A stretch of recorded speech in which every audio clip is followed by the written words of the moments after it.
নমস্কার সকলকে। Welcome to BSR history academy. আমি সৌগত তোমাদের সাথে। আজকে আমাদের প্রথম ক্লাস, তাই আমি আমার প্রতিশ্রুতি মতোই আজকে ক্লাস নিয়ে এসে হাজির হয়েছি। এবং আমি যেটা তোমাদের আগেই বলেছিলাম যে ইতিহাসটাকে গল্পের ছলে সুন্দরভাবে তোমাদের কাছে পরিবেশন করা, এটাই হচ্ছে আমার টার্গেট।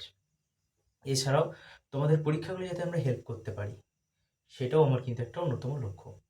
আরেকটা বিষয় যেটা তোমাদের অবশ্যই জানা উচিত, সেটা হচ্ছে কি শুধুমাত্র WBCS, UPSC, PSC, school service commission, staff selection commission, WBP, KP, শুধু এগুলোই নয়, এছাড়া যারা আমাদের স্কুলের ছোটো ছোটো খুদে বন্ধু আছে তাদের জন্য কিন্তু এই ক্লাসগুলো গুরুত্বপূর্ণ হতে চলেছে।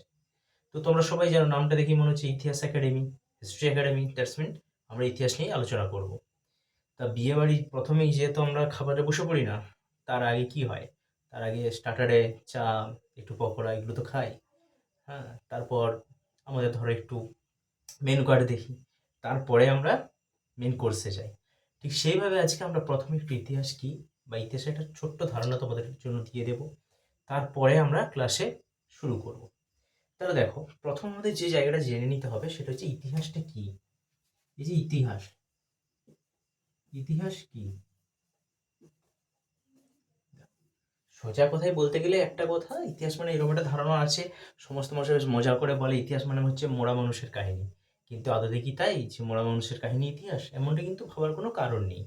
এই যে ইতিহাস, এই শব্দটাকে যদি আমরা ভাঙি তাহলে ঠিক এরকম পাবো, ইতিহাস,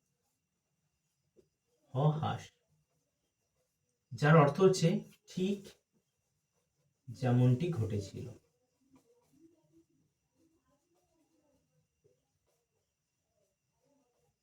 দেখো, তার মানে এখানে যে অতীতে যা কিছু ঘটনা ঘটেছিল সবগুলো ইতিহাসের পার্ট, এটা এমন কিন্তু মনে করার কোনো কারণ নেই। যেমন ধরো, আমি সাপোজ যদি তুমি উদাহরণ দিই, আকবর রোজ দুপুরে ভাতের সঙ্গে আম খেত, এটা কি ইতিহাসের পার্ট? এটা ইতিহাসের পার্ট নয়। কিন্তু আকবর ইতিহাসের পার্ট। তার যে কার্যকলাপগুলো, যেগুলো সমাজে, ধর্ম, অর্থনীতি বা মানব সমাজের যে কোনো স্তরে একটা গুরুত্বপূর্ণ ভূমিকা নিয়েছে, সেইগুলো ইতিহাস। এত কিছু না ভরে আমরা যদি এইটা ভাবি, ধরো আগুনের ব্যবহার, আগুন নর্মাল বিষয় একটা, তাই না? আগুনের ব্যবহার কি করে ইতিহাসের অঙ্গ হয়েছে? কিন্তু অবশ্যই ইতিহাসের অঙ্গ হয়, কারণ এটা অনেক কিছুকে পরিবর্তন করেছিল। কিরকম পরিবর্তন করেছিল? দেখো, যখন মানুষ আগুনের ব্যবহার না জানতো, তারা কি করতো? কাঁচা মাংস খেত। যখন আগুনের ব্যবহার শিখলো, তার মানে কি, তারা পোড়া মাংসের ব্যবহার শুরু করলো, সুস্বাদু খাবারের ব্যবহার শুরু করলো। অন্যদিকে কি, ওই যে আগুন, সেগুলো গুহার সামনে জ্বালিয়ে রাখলে হিংস্র পশু পাখি তারাও কিন্তু ভয়ে ভিতরে ঢুকতে পারতো না। এটা কি হলো? তাদেরকে সেফটি প্রদান করলো। তাহলে এই সমস্ত ছোট ছোট বিষয়গুলো কিন্তু এই আবিষ্কারের ফলে চেঞ্জ আসছে। তাই এটা অবশ্যই একটা ইতিহাসের পার্ট। এবার যদি আসা যায় ইতিহাসের জনক কাকে বলে, এটা তোমরা সবাই জানো। এইটা আমি কমেডি পোস্টে একটা কুইজ হিসেবে দিয়েছিলাম। হেরোডোটাসকে বলা হচ্ছে ইতিহাসের জনক।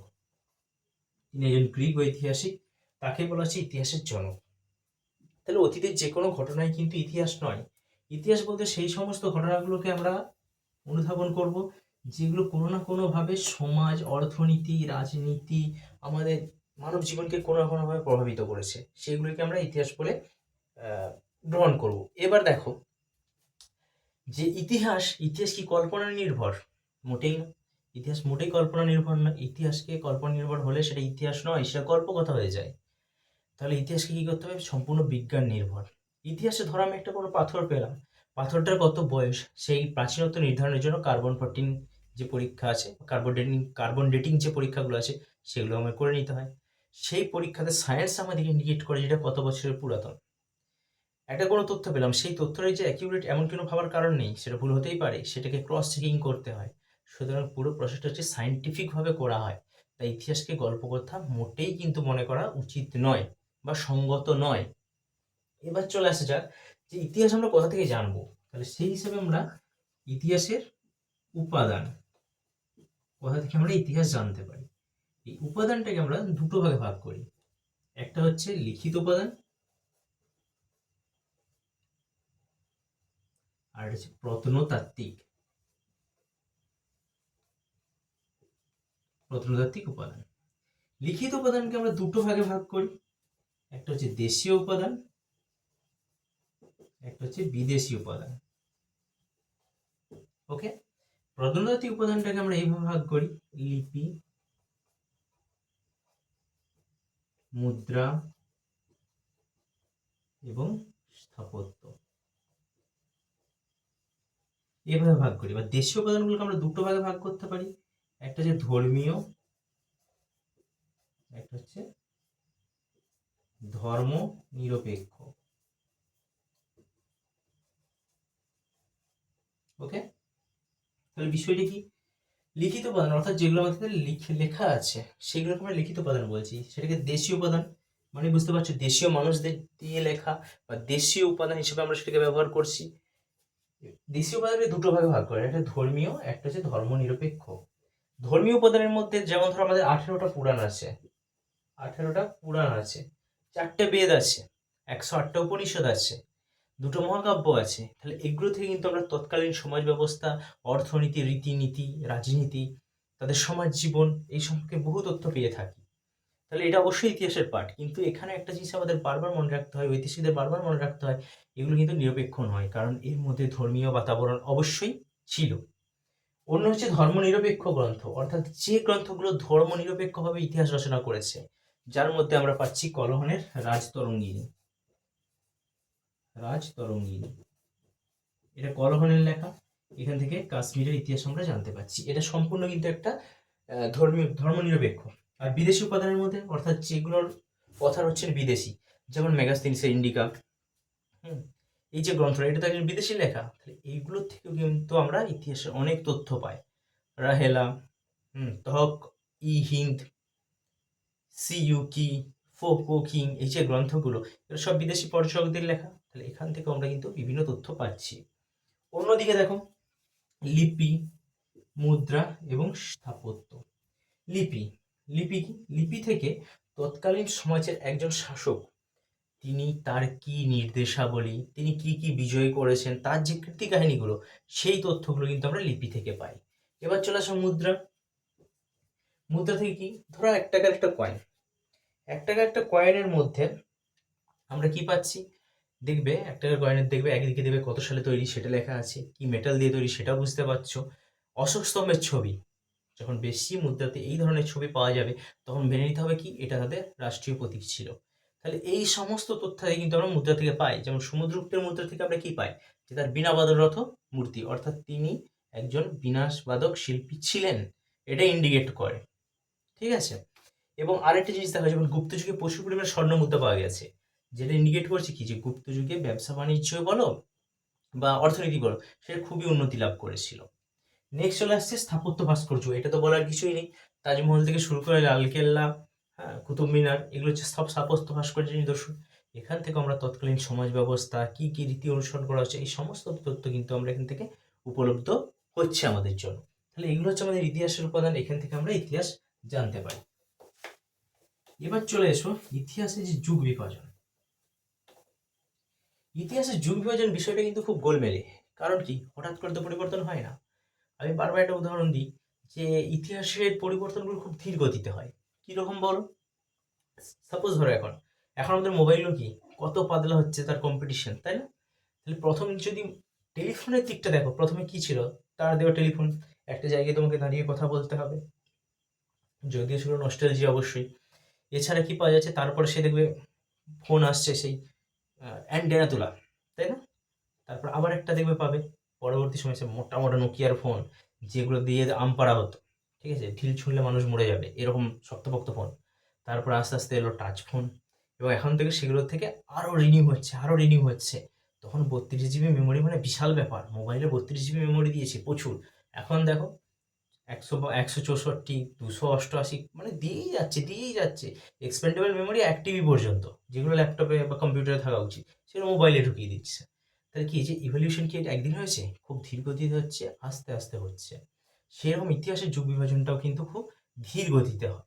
তাহলে ইতিহাসের যুগ বিভাজন আমরা দুটো ভাগে ভাগ করে দেখব, একটা হচ্ছে লিখিত উপাদানের ভিত্তিতে, লিখিত উপাদান এর ভিত্তিতে কি রকম, এইটাকে ভাগ করা হচ্ছে প্রাগ ঐতিহাসিক, প্রায় ঐতিহাসিক এবং ঐতিহাসিক যুগ। বেশি ঘনঘটা না করে বিষয়টা সম্পর্কে একটু বলে দিই। প্রাগৈতিহাসিক মানে কি, এখানে লিখিত উপাদান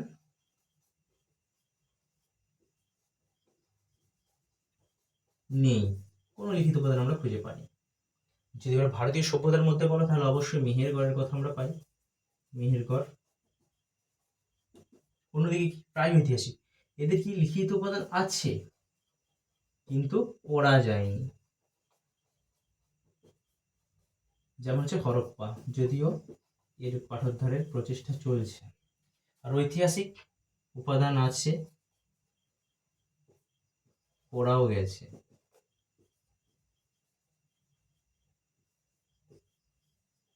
এটা হচ্ছে ঐতিহাসিক, তাহলে এটা হচ্ছে বৈদিক যুগ। বৈদিক যুগের ঐতিহাসিক উপাদান আমাদের হাতে আছে, লিখিত উপাদান, এবং আমরা এখান থেকে বিভিন্ন তথ্যগুলো আমরা পাচ্ছি। তাহলে লিখিত উপাদানের ভিত্তিতে আমরা এইভাবে ইতিহাসের যুগগুলোকে বিভাজন করি। এবং প্রত্যেকটা দেখো ভারতীয় প্রেক্ষাপটে আমি উদাহরণগুলো কিন্তু দিয়ে রেখেছি, এগুলো একটু নোট করে রাখবে তোমরা, ঠিক আছে? কারণ দেখো বইয়ে সবই আছে, তোমাদের জন্য ভালো ভালো বইয়ের কথাও আমি তোমাদের বলবো, যে সমস্ত বইগুলো তোমাদের কাজে লাগবে সেই বইয়ের কথা আমি তোমাদের জানাবো, বুক রিভিউও দেবো, ঠিক আছে? এবার প্রথম শুরু করছি, সেই হিসাবে হয়তো এডিটিং বলো বা যে সমস্ত বিষয়গুলো ঝাঁ চকচকে যে বিষয়গুলো হয়তো সেগুলো এই মুহূর্তে পাবে না, বা আমি সেগুলোর সঙ্গে অভ্যস্ত নই, তবু আমি কথা দিচ্ছি ক্লাসগুলো আমি কিন্তু মনে প্রাণেই করাবো, তোমাদের ভালো লাগবে, খারাপ লাগবে না আশা করছি। আচ্ছা, এটা হচ্ছে লিখিত উপাদানের ভিত্তিতে। এবার দেখা যাক যে তারা যে ধরনের অস্ত্র শস্ত্র ব্যবহার করতো তার ভিত্তিতে কিভাবে ভাগ করা যায়। সেটা তো তোমরা সবাই জানো। প্রথম ভাগটা কি, যে হচ্ছে প্রাচীন প্রস্তর যুগ, প্রাচীন প্রস্তর যুগ। তারপরে যে মধ্যপ্রস্তর যুগ, মধ্যপ্রস্তর যুগ। তারপর হচ্ছে নব্য প্রস্তর যুগ। তারপর হচ্ছে কি তাম্র প্রস্তর যুগ। তারপর হচ্ছে কি তাম্র ব্রোঞ্জ যুগ। তারপরে হচ্ছে লৌহ যুগ, লোহার যুগ। এইভাবে মানে ব্যাখ্যা করতে পারি। প্রাচীন প্রস্তর যুগ মানে বুঝতে পারছো, পাথরের বড় বড় পাথরের অস্ত্র শস্ত্র নিয়ে ব্যবহার করছে, তাদের কোনো থাকার জায়গা ছিল না, খোলা আকাশের নিচে বাস করছে। মধ্যপ্রস্তর যুগে তারা গুহাবাসী হচ্ছে, তাদের পাথরের যে অস্ত্রগুলো সেগুলো একটু হালকা হচ্ছে, একটু মসৃণ হচ্ছে। 3 নম্বরে যাচ্ছে নব্যপ্রস্তর, এই যুগটাকে বলছে বিপ্লবের যুগ, গর্ডন চাইল্ড বলেছেন বিপ্লবের যুগ। তাহলে এইখানে কি, এইখানে মানুষ অনেক কিছু নতুন শিখছে, তারা খাদ্য সংগ্রাহকের থেকে খাদ্য উৎপাদকে পরিণত হচ্ছে, অর্থাৎ তারা কৃষিকাজ শিখছে। কৃষিকাজ শেখার ফলে কি হলো, যখন তারা কৃষিকাজ শিখছে তার মানে তাদেরকে একটা জায়গায় বসস্থান করতে হবে। আরে ভাই আমি ধানটা লাগিয়ে দিলাম, সেখান ছেড়ে আমি তো অনেক দূরে চলে গেলাম, পশু বা পাখিতে তো গরুতে তো খেয়ে নেবে ধানটা, তাহলে কি করতে হবে, আমাকে সেখানে থাকতে হবে, তাই না? তাহলে আমি যদি সেখানে না থাকি তাহলে কি করে চাষবাসটা হবে, ধানে কখন পোকা লাগছে, কখন জল দিতে হবে, সেগুলো তো আমাকেই দেখতে হবে। তো সেই জন্য মানুষ স্থায়ী বসতি স্থাপন করছে। এবং এই যুগের, এই যে নবপ্রস্তর যুগের একটি সভ্যতার উদাহরণ হচ্ছে আমাদের ভারতের প্রেক্ষাপটে মেহেরগড়। মেহেরগড় হচ্ছে কৃষিকেন্দ্রিক এবং এখানে গ্রাম সভ্যতা গড়ে উঠেছে। তাম্র এবং তাম্রব্রোঞ্জ, এই দুটি যুগের সভ্যতার উদাহরণ হচ্ছে হরপ্পা, অর্থাৎ তামা এবং ব্রোঞ্জের ব্যবহার দেখা যাচ্ছে। এবং লৌহ যুগের উদাহরণ হচ্ছে বৈদিক যুগ বা আর্য সভ্যতা। বৈদিক আর্য যারা, তাদের মাধ্যমে কিন্তু ভারতের লোহার ব্যবহার এবং ঘোড়ার ব্যবহার, ঘোড়ার বহু প্রচলন যেটা, সেটা কিন্তু শুরু হচ্ছে। বেশ, তাহলে এইভাবে আমরা ইতিহাসের যুগ বিভাজনটা করি। এবার আরেকটা জিনিস আমাদের একটু জেনে নিতে হবে, যে আমরা যেহেতু ভারতের ইতিহাসটাকে পুরোটাকে মানে কভার করব সিলেবাস অনুযায়ী, WBCS, UPSC, PSC, school service commission, staff selection commission, public service commission, WBP, KP, এই সমস্ত যে পরীক্ষাগুলো আছে, লেডি কনস্টেবল, আরপিএফ, তো সেই সিলেবাস অনুযায়ী আমরা আস্তে আস্তে করে এগোবো ক্লাসে। তো দেখো সেইখানে ভারতের ইতিহাসটাকে 3টে পর্যায়ে আমরা ভাগ করি। তাহলে এই এই যে পর্যায় ভাগটা এখানে কোথায় এলো, প্রথম জেমস মিল। জেমস মিল বলে একজন ব্যক্তি, ব্রিটিশ ইস্ট ইন্ডিয়া কোম্পানির একজন কর্মচারী ছিলেন। তিনি হিস্ট্রি অফ ব্রিটিশ ইন্ডিয়া,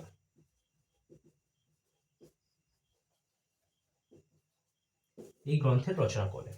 এবং এই গ্রন্থে তিনি যুগগুলোকে, মানে ভারতের যে ইতিহাস, সেই যুগটাকে 3টে ভাগে ডিভাইড করছেন। প্রথম যুগটার নাম দিচ্ছেন কি হিন্দু যুগ, দ্বিতীয় যুগটার নাম দিচ্ছে কি মুসলিম যুগ, এবং তৃতীয় যুগটার নাম দিচ্ছে আধুনিক যুগ। এইভাবে তিনি ডিভাইড করলেন। তখন ভারতীয় যারা ঐতিহাসিক ছিল তারা এটার বিরুদ্ধাচরণ করলেন, এবং তারা কি বলেন, এইভাবে ইতিহাসের যুগ বিভাজন হয় না, তারা ইতিহাসের যুগ বিভাজনটা অন্যভাবে বলেন। তারা কি বলেন, প্রাচীন যুগ, প্রাচীন যুগ, মধ্যযুগ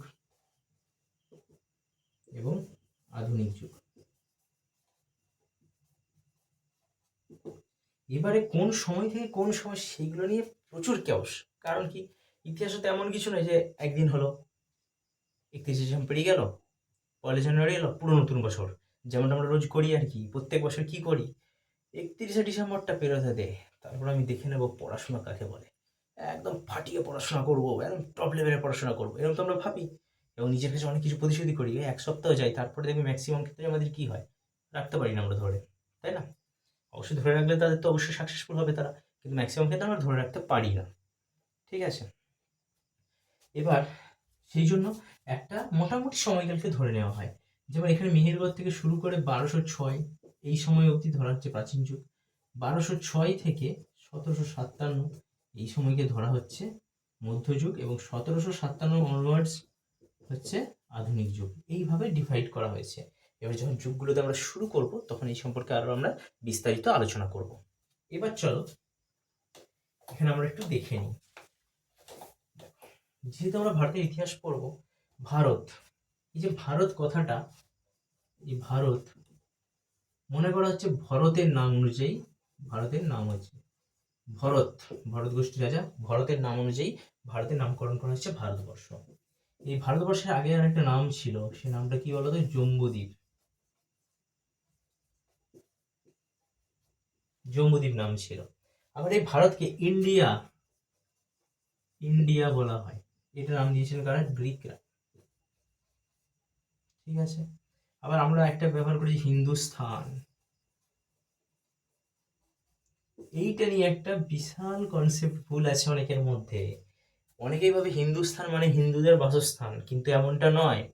পার্সিক ভাষায় এই যে হিন্দু হয়ের উচ্চারণটা এইভাবে হয়েছিল, কি রকম, তারা কি বলতে চেয়েছিল, তারা বলতে চেয়েছিল সিন্ধুস্থান, সিন্ধু তীরবর্তী অঞ্চল, সেটা যে সিন্ধুস্থান বলতে চেয়েছিল, কিন্তু পার্সিক ভাষায় এই এসটা সাইলেন্ট হয়ে এইচ হয়ে গিয়েছিল, এবং সেই জন্য হিন্দুস্তান এই নামটার ব্যাকরণ করেছিল। এটা ভাবার কিন্তু কারণ নেই, ভারতে একজন মুসলিম বাস করে, সেও কিন্তু হিন্দুস্তানি, কারণ কি, এই নাম অনুযায়ী। ঠিক আছে, যাই এগুলো হচ্ছে নামের ব্যাপার। এরপরে আমরা একটু ম্যাপে দেখে নিই আমাদের ভারতবর্ষ। এটা বুঝতে পারছি, এটা আধুনিক ম্যাপ, এটা কিন্তু প্রাচীন ম্যাপ নয়। এবার দেখো, তাহলে ভারতবর্ষ তৎকালীন যদি ভারতবর্ষ দেখা যায়, তাহলে এই যে ভারতবর্ষ, একে যদি আমি বাবা ধরি, এটা আমাদের ছেলে পাকিস্তান, দুষ্ট ছেলে, আচ্ছা, মাঝে মধ্যে আমাদের সঙ্গে ঝামেলা করে। আর এইটা হচ্ছে আমাদের নাতি বাংলাদেশ, ডিভাইড হয়েছে, আমি মজা করে বললাম, হ্যাঁ, সিরিয়াস নিও না। তাহলে পুরোটা কিন্তু ভারতবর্ষ ছিল, পুরো অঞ্চলটা ভারতবর্ষ ছিল। তাহলে এই যে মানচিত্রটা, এখানে আমরা ভালোভাবে জানি ম্যাপের উপর দিকটা কি, নর্থ, সাউথ, ইস্ট এবং ওয়েস্ট, এটা আমরা জানি। এবার দেখো, ভারতের যে ভূপ্রকৃতি ছিল, এটা কিন্তু ভারতের যে বৈশিষ্ট্যটা সেটাকে সবার থেকে আলাদা করে। উত্তরে হিমালয় পর্বত দাঁড়িয়ে আছে স্ট্রং, একদম এনএসজি কমান্ডো, কেউ ঢুকতে পারবে না ওখানে। এই ফেজটা সাউথ এবং ওয়েস্টার্ন ফেজ, এবং ইস্টার্নে এই অঞ্চলটা প্রচুর জঙ্গল ছিল, এই যে মায়ানমার অঞ্চল প্রচুর জঙ্গল সম্পূর্ণ অঞ্চল, শুধু এদিক থেকেও প্রবেশ করতে পারতো না। এই দিকগুলো ছিল অরণ্যে ঘেরা, এবং এই দিকটা ছিল থর মরুভূমির অন্তর্ভুক্ত। তাহলে এইভাবে প্রকৃতি ভারতকে একটা সুরক্ষা দান করেছিল। এবং ঠিক ভারতের মাঝামাঝি জায়গায়, এইরকম জায়গাতে বিন্ধ্য পর্বত রয়ে গিয়েছিল, এবং এই বিন্ধ্য পর্বত থাকার ফলে কি হয়েছিল, বিন্ধ্য পর্বত থাকার ফলে ভারতীয় যে সভ্যতা, সেটা দুটো ভাগে ভাগ হয়ে গিয়েছিল। উত্তরের যে সভ্যতাটা, সেটা আর্য সভ্যতা বা বৈদিক সভ্যতা, এবং নিচের দিকের যে সভ্যতা, সেই সভ্যতা কিন্তু তোমার আলাদা নামে, দ্রাবিড় সভ্যতা নামে পরিচয় লাভ করছে। উভয়ের মধ্যে, উত্তর ভারত এবং দক্ষিণ ভারতের মধ্যে দেখবে, আমরা বলি না যে ভারতের, ভারতে কিন্তু বহু রূপ, বহু ভাষা, বহু কালচার, বহু ফুড হ্যাবিটস, বহু ড্রেস, অনেক কিছু আছে বহু, কিন্তু তবু তো আমরা একই, ভারতবর্ষ। মণিপুরের একজন লোক, সেও ভারতবাসী, রাজস্থানের একজন, সেও ভারতবাসী, তুমিও ভারতবাসী, আমিও ভারতবাসী, তাই না? তো এই যে বিস্তীর্ণ অঞ্চলগুলো আমাদের, এগুলোকে সুরক্ষা দান করছে প্রাকৃতিকভাবে, প্রকৃতির দিকে সুরক্ষা দিচ্ছে। ইংরেজরা এসেছিল, অবশ্যই ইংরেজরা এসেছিল জলপথে। বাদবাকি যে আক্রমণগুলো, সেই আক্রমণগুলো ঘটেছিল এই দিকে। এখানে যে গিরি পর্বতগুলো আছে, গিরিপথ, সেই গিরিপথের মধ্য দিয়ে কিন্তু বাকি আক্রমণগুলো ঘটেছিল। তাহলে ভারতকে সুরক্ষা প্রদান করছে প্রকৃতি, এবং এই যে হিমালয় থেকে গঙ্গা, সিন্ধু, ব্রহ্মপুত্রের মতো নদীর উৎপত্তি হয়েছে, যারা ভারতবর্ষকে সুজলা সুফলা শস্য শ্যামলা করে তুলেছে। তাহলে ভারতবর্ষকে প্রকৃতি ঢেলে দিয়েছে, প্রচুর পরিমাণে সম্পত্তি দিয়েছে।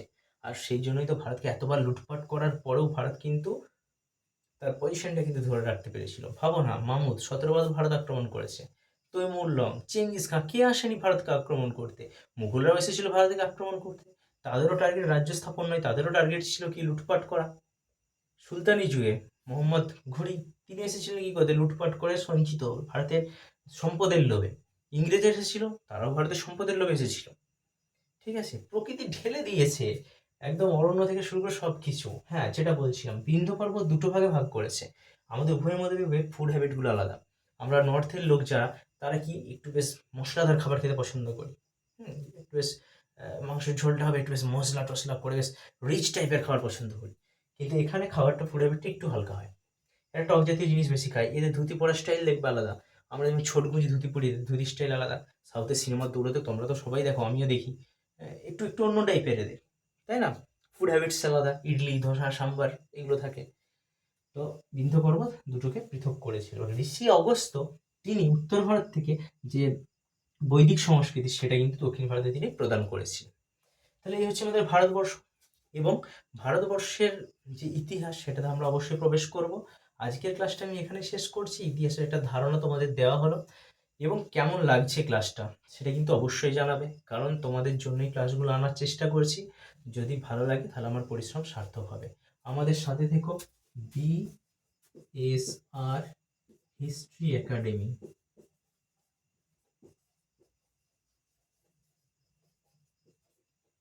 এই ট্যাগলাইনটা তোমরা নিশ্চয়ই দেখেছো, কি বলতো?